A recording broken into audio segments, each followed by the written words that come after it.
So we're moving into our last and final session of today. And can you guys guess what it is? It is titled Collective Action for Sustainable Healthcare Systems. And funny enough, I'll be your moderator for this panel discussion today. And our session is going to look at collective action for sustainable healthcare systems. And our aim throughout this discussion is to really summarize the various techniques which could collectively be integrated into healthcare management systems and the provision of healthcare services by all stakeholders to really ensure sustainable development of the sector. So at this time, join me in welcoming Dr. Terry Kemple, retired general medical practitioner and technical consultant, Dr. William Hamilton, Senior Health Officer within the Ministry of Health and Wellness, Ms. Ananya Hay Ambassador from Asia, and Ms. Kristie Duff, the Hay Caribbean Ambassador as well. Welcome to today's panel discussion, everyone. How is everyone doing? Good. Great to hear. So to start, we'll ask for my first question will go to Mr. Terry, Kemple, and William. I hope you guys are as excited as I am, and I know this panel is going to be very thought-provoking. So Mr. Kemple and Dr. William, my question to you is, from a global perspective, how do you think countries can collaborate effectively to address global healthcare challenges? And have you seen any initiatives being undertaken within your respective countries? So I'm not sure who wants to go first. I'm happy to go first. Thanks. There is a lot of international cooperation, but it's not enough, and it's not fast enough for a problem that's both very important and now very urgent. So we all need to get the people in power and influence to lead us through this transformation from a fossil-fueled to a low-carbon economy, to create this sort of fierce urgency of now and combine the sense of challenge with the sense of hope by having a plausible pathway to action, some credible path forward that makes strategic sense. So the things that are happening, though, COP28, that's the 28th conference. The next one's coming up in November, December in Dubai. So it's the 28th conference, and this is the very first one that's going to consider health issues in depth. And there'll be a meeting of global health ministers to highlight the consequences of the climate crisis for well-being. I'm a family doctor, a general practitioner, and we have a World Organization of Family Doctors that's got working parties on planetary health. The UK's had a Climate Change Act, so a law since 2008, and an independent oversight committee to make sure that it holds the politicians' feet to the fire of what they've promised.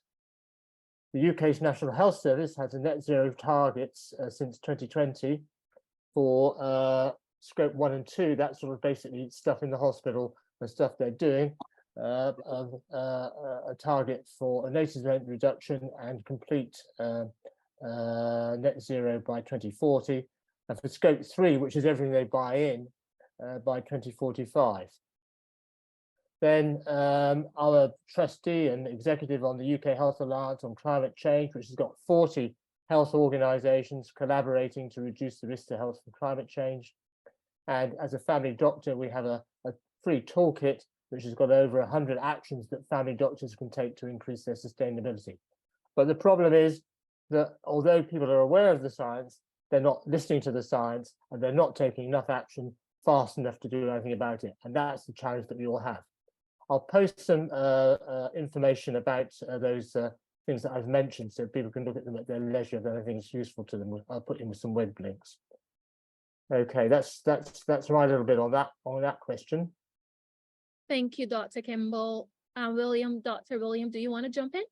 Certainly. And again, thanks so much, Ashley, for the opportunity to be a part of the panel, and just commend you and your team for the work that you're doing in this space. So when we think about collaboration, I think when you think about tackling any global healthcare challenge, it comes with its complexity, its multifaceted nature, which usually requires a interdisciplinary cross-sectoral approach. Sorry, I live near the airport, so you're gonna have some planes passing by. And so what I try to do is just categorize it in just about 5 or so big subheadings. So in order for collaboration to be effective, you have to think about the political will. All right, so the commitment from the political secretariat as far as commitments and regulations are concerned, structure and infrastructure. And I think in the global South, building human and physical capacity, especially the human resources, is something where we have to pay a lot of attention to. And in this post-COVID era, global supply chains have been disrupted, and we're still seeing the effects on it now when we think about how we have to manage global health crisis moving forward. There are also, you can think about leadership and governance, community engagement, and knowledge and information sharing. And the knowledge and information sharing is something that I've been pretty passionate about as far as research. So collaboration across countries, institutions to identify new and emerging health threats for improving health. So for example, in the Bahamas, the Ministry of Health was able to partner with the PAHO and the 5Cs and the GCF in order to do some grant work where we looked at building and developing a climate resilient health system. And we were able to do significant amount of research in our surveillance system, in moving it from a paper-based system to a digital system. We had community engagement where health community partnered with the community members on the ground, because there's synergy when you bring the two together. So often when we think about health crises, and let's bring it more closer to climate change, we usually think about it from a health lens, but we have to realize that the community is our partner. And so having the community in that training with us proved very fruitful, and they now want to lead the charge and trying to continue to empower other community members. So I'll leave that there and open it up for further discussion. Thank you, Dr. William. I'm not sure if Terry, you wanted to comment, or any of the fellow panelists wanted to comment based on what Dr. William and Dr. Kemple would have said. If not, we can always move on to the next question. And I'm actually seeing that the panelists for the moderator for this discussion is present, Ambika Persad, so we can also join me in welcoming her to the conversation. But in the meantime, I don't know if Kristie, Ananya, or even Dr. Kemple, do you have anything that you wish to add from what Dr. Kemple is saying? No, I think the rest will come out in the rest of the conversations. Okay, great. So my next question then is to you, Dr. William, and also Kristie. And I'm happy to be seeing the intergenerational mix right here. And my question is, what lessons have been learned from past healthcare crises, and how can these lessons from current strategies for building healthcare and sustainable healthcare systems be implemented? So I'm not sure who wants to take that question first. Kristie? Yeah, I can go, no problem. Thank you for having me. And good morning to everyone. So lessons learned from past healthcare crises can really be invaluable in informing our current strategies for building resilient and sustainable healthcare systems. I feel a major lesson that we would have learned would have been the interconnectedness of health, particularly that health crises impact not only our physical health, but also our mental and social well-being. And I feel like a lot of that came out during the COVID-19 pandemic. You know, I feel like normally when someone is sick, persons think, okay, something is physically wrong with them. But this was a case where persons all around the world, they were home, they were away from their work, from school, and still yet they were experiencing anxiety and other difficulties mentally. So I feel like a strategy that can help with that would be, or something that we can learn from, is to develop an integrated healthcare system that not only addresses our physical health, but our mental well-being, and really to just ensure that social safety nets and economic support is accessible and available during these crises in order to really reduce secondary impacts. Communication and trust is another lesson that I think we could learn from, and the importance of clear, transparent, and trustworthy communication, which is really essential for public compliance and cooperation. And I could bring it back to the pandemic again. I remember when it first was happening, people were like, okay, it doesn't matter if you wear a mask. And then later on you heard, okay, maybe we should wear a mask. So it's important that we have credible information coming out to persons of the public so that it's easier and persons are more willing to comply. And a strategy, maybe to develop an effective communication plan, involve our experts, involve our politicians, and help to build trust through consistent and accurate messaging. My last point would be really just learning from our mistakes, analyzing and learning from past mistakes. I feel like it's crucial for continuous improvement. We want to be able to establish mechanisms for post-crisis evaluation and to incorporate those lessons into our future planning and policy development. And I'll end that there. Thanks so much, Kristie. And I think that you touch on quite a bit of points. And I'm just going to give a real life scenario. As a physician, I was one of the doctors in Marsh Harbor, Ambika in the Bahamas during the passage of Hurricane Dorian. And then 8 months later, even though it wasn't considered a health crisis, it was more so a climate crisis, which actually turned out into a health emergency due to the amount of care that was needed for victims of the storm. And then 8 months later, I was on the front lines again for the COVID-19 pandemic. And so in my time as the medical focal point for climate change and health projects at the Ministry of Health here in the Bahamas, we have adopted the WHO's framework for climate health resilience systems, which I think is a way in which, even though it's climate focused, I think there are pieces of it that can be adapted to any healthcare crisis. So climate and health finance. So without funding, nothing really can move. And if it moves, it cannot move at the speed at which you need it to move if you don't have the necessary financial backing behind it. Also, emergency preparedness and management. And then I know in earlier parts of this discussion, we were speaking about artificial intelligence and how information technology is playing a role in healthcare delivery. And so we need to think about ways in how the way that we deliver our healthcare using electronic medical records and other means to digitize it, and to ensure that if you have a crisis where you lose electricity, for example, or the building is destroyed and you lose all paper, that you're still able to continue care for clients. And then we think about research, what I touched on earlier, integrating risk monitoring and early warning systems, and vulnerability, capacity, and adaptation assessments. I think that's crucial because you need to assess what's happening in an area, in a community, in order for you to be able to deploy the appropriate resources for the time frame that will be needed. And then again, touching on the healthcare workforce. And I like what Kristie started off with when she was speaking about trauma from a crisis, in particular the COVID-19 crisis. And I'll bring it back to, again, Hurricane Dorian. So most persons, when they think about a climate-driven storm, they always think about the physical trauma. So we saw our fair share of abrasions, lacerations, we sutured day and night.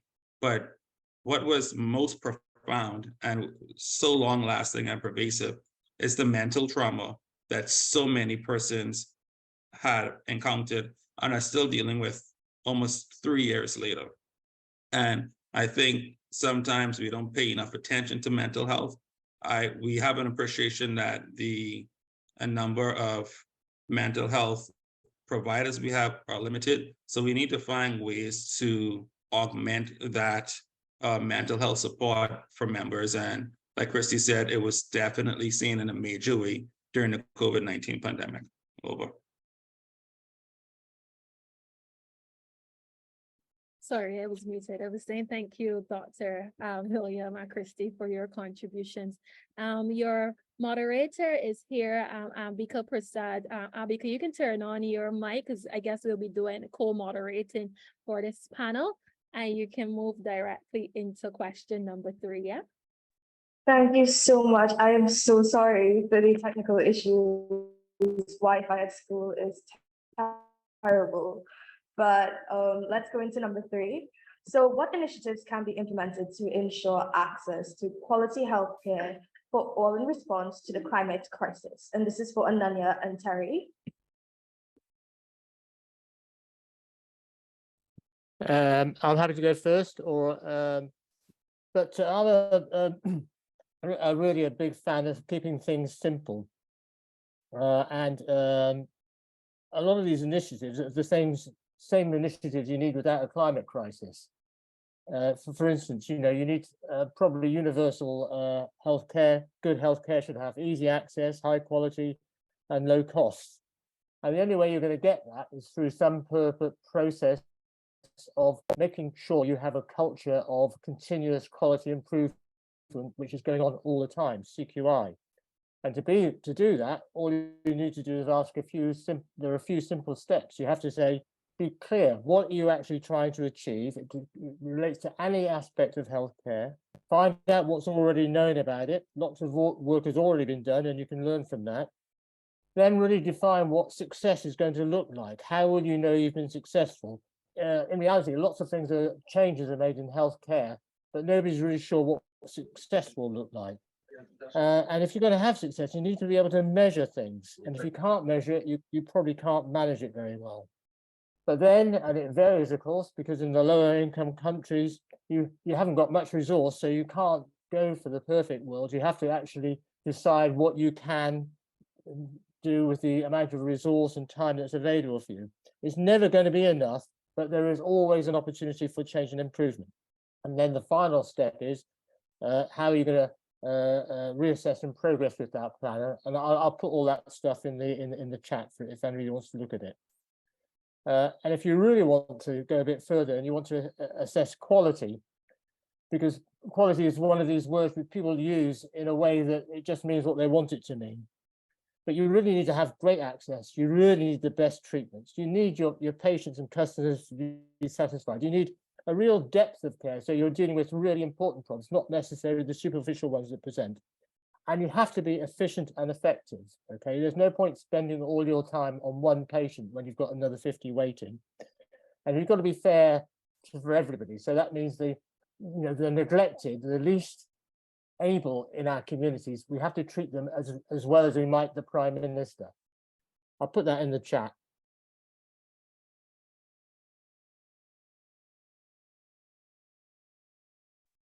I'll hand over to Anya here now. Thank you so much for having me, and hello everyone.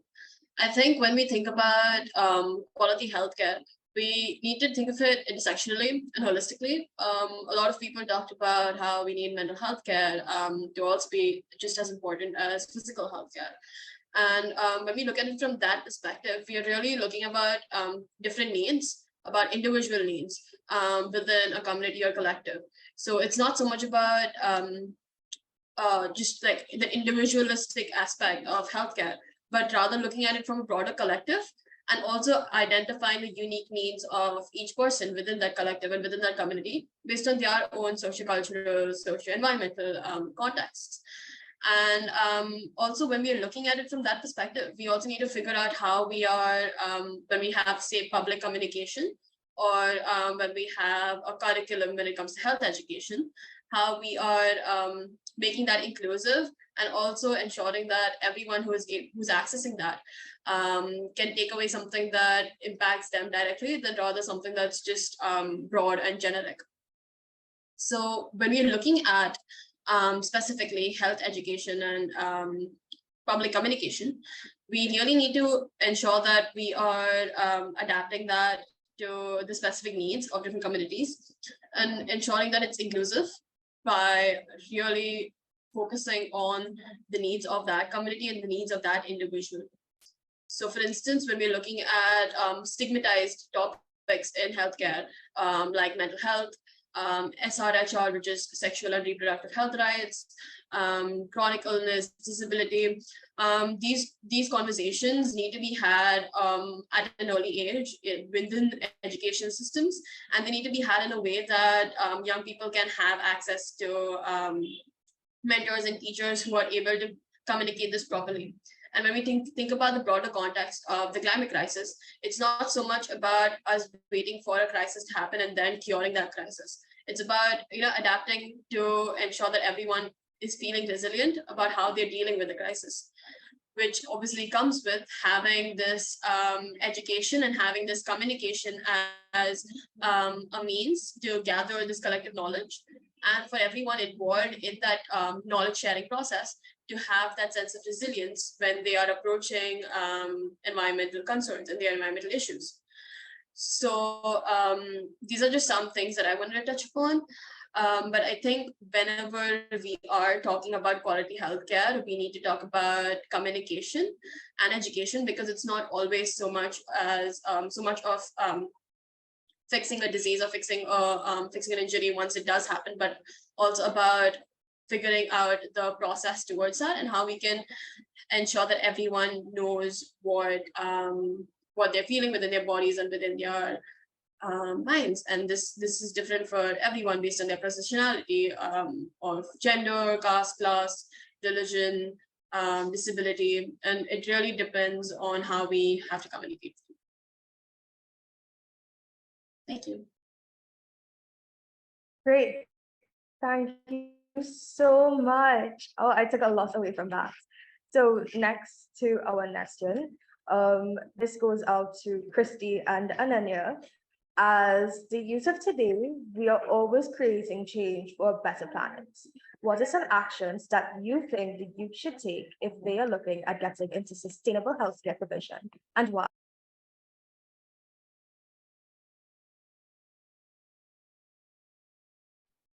Thank you so much for that question, Ambika.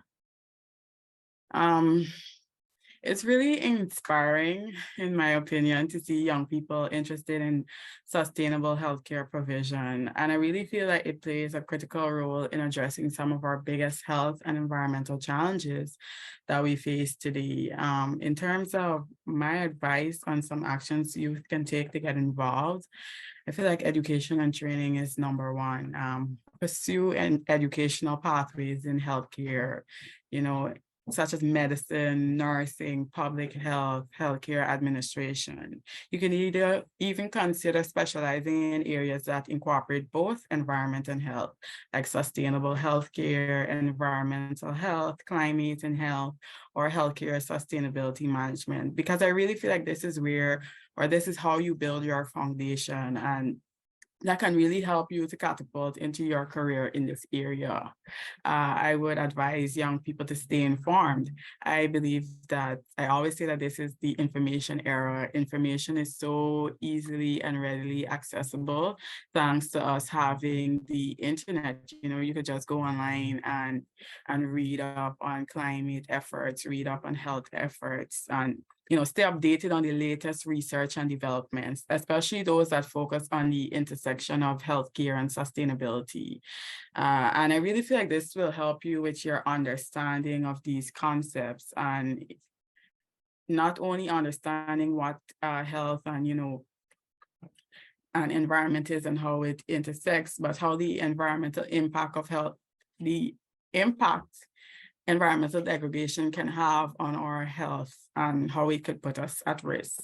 Advocate for change would be my third advice. Engage in advocacy efforts that promote sustainable healthcare within your educational institution at work. So even if you don't want to pursue it for your career, you can advocate for it, whether you're in school, whether you are at a workplace, whether a community group, advocate for green healthcare policies, advocate for reduced waste and efficient energy practices. Join a sustainable healthcare organization, look up the Lashley Foundation and find out what they're doing to help. Look look up the Hey campaign and apply. Try to see if you can join to build your capacity to network with other persons who would have information or who would have worked in this field. And lastly, I would say lead by example.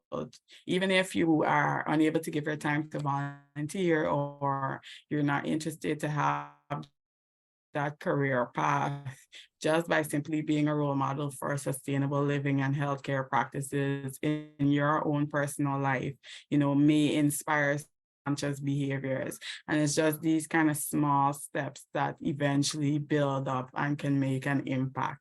So our young people, at the end of the day, whatever happens with our environment will likely fall on us. So get informed, pursue it in your career if you have interest there. Join a organization that works on environment and health, and lead by example. That would be my advice. That's so useful. I think we definitely need to have like more I think based on what Kristie said, we definitely need to have more inclusion of sustainable healthcare and that approach within educational spaces. And when we look at educational spaces, the community, there's a lot of what I am seeing in the mental health space is a shift from an individualistic approach to healthcare towards like a more community approach, where even if you're not a health expert, if you're not a doctor or someone who is a healthcare practitioner, you can still partake in and participate in sustainable healthcare by simply being there for people when they need it, being a caretaker, being someone who is just someone who you talk to within your communities, and ensuring that the people around you are well informed by advocating to your community about the different health concerns or the different strategies for healthy living is important. And when as a young person, I think it's just really important for us to really explore what we're doing and kind of touch upon the different places that we can. So we have, obviously, you have the medical aspect of it, but you could also get into health policy. You could look at health from a communications perspective. If you're an artist, you can talk about using health advocacy. You can also think about, health from the food perspective, from the agricultural perspective. So, like a fun activity as students that we are doing right now is to grow our own food at school, because very few schools actually have that as a part of their curriculum. But it is an important step to really understanding our health, because food is one of the most essential parts of it. And really understanding where how we are living from that systems-based thinking is important for us to really first take that step into sustainable healthcare, because it's again at an intersection between environmental and healthcare systems. So to do that, I think also a lot of young people do need support and intergenerational dialogue, which comes with having mentors, comes with having building these friendships and networks within these communities to also build that strength and resilience. And it's always important to reach out to other people, lastly, that, to build those networks. And that in itself is a huge step towards sustainable healthcare, because unless we learn to be interdependent rather than independent, we won't really be able to build these bonds and ability to take care of each other. So yeah, we just need to have like a more care-centric and compassionate approach to healthcare. And yeah, thank you. Thank you so much, guys. That was amazing. Advocacy, I think, is one of the main rules to, creating that change. And as you all said, I 100% agree. So now we'll be taking some questions that we have from our chat. And I see we have a few. So we'll begin, and this is open questions. So any one of you all can take these questions. So let's begin. How do developing countries with limited budgets stem the medical HR brain drain to the rich north via direct recruitment or those seeking better employment opportunities?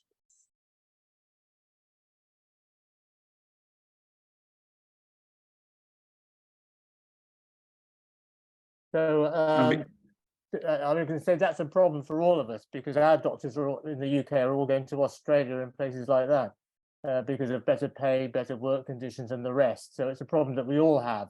The only way that we can manage it is really to make it more attractive for people to stay in their country of origin, because that's what everybody really wants to do. They want to stay near their family and friends. So we have to try and make their employment and conditions of work better so that they'll stay. But you know, we struggle with it as well, even in rich countries in the UK.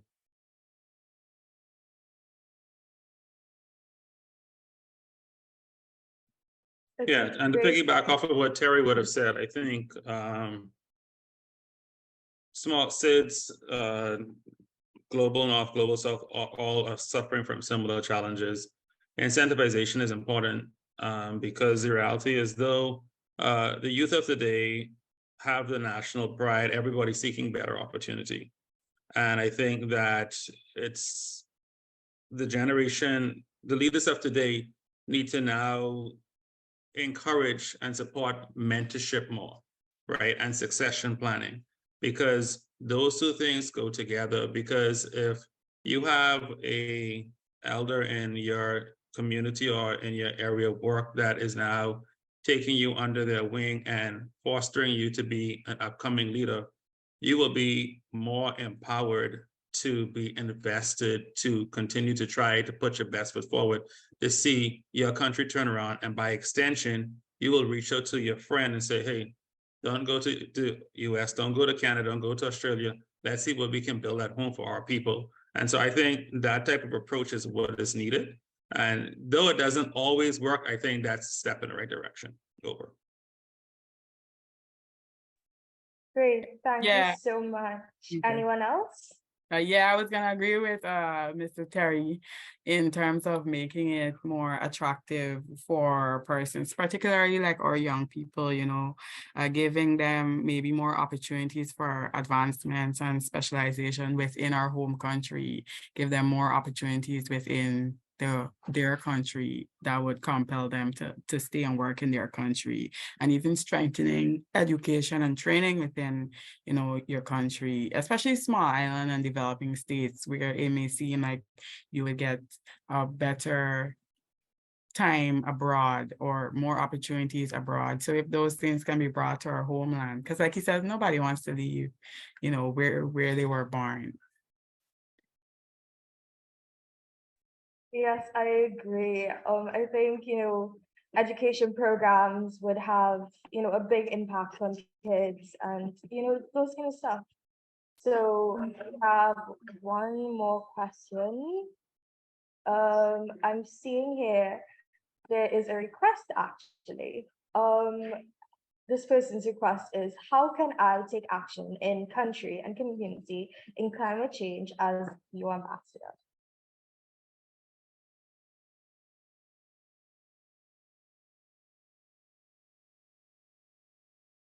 Hi, Ambika. We'll respond to the Hey Ambassador questions in the group chat. I'm saying Maria Marshall in the Q&A has a question, so you can post that to the panelists. So I'm not seeing it though. I can ask the panelists. Maria's Marshall, one of our fellow Hey Ambassador questions to you is, how can young persons get support and access to some of these green technologies that were mentioned throughout today's panel discussions? So I'm not sure who wants to start. I mean, I've posted all relevant information in the chat, so anybody, and I'm happy to put my email address in there if someone wants to follow up with anything that I've said, so I'll do that. I would Also- say that, oh, sorry. Go ahead.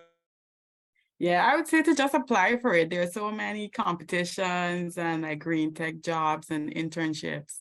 You know, go out and do your research and just apply and try your luck. Find somebody in the field who can work as a mentor for you, who can guide you into the field of green technology, or who has done it before and would be willing to assist you Start up your own project if you have an idea that you think could be helpful to your community. Try it, launch it, pitch it to maybe community leaders or government officials and see if they can offer any support, maybe to governmental agencies within your region. Maybe somebody else is working on that project. You know, do your research and just try your luck, give it a shot. And to piggyback off what Kristie said, also reach out to, sometimes we just look at what's right around us, but we live in an era where the internet is your best friend. So international NGOs, the GCF, the GEF, UNICEF, many of the bigger organizations are seeking out opportunities in small island development states to see how they can continue to improve the respective communities.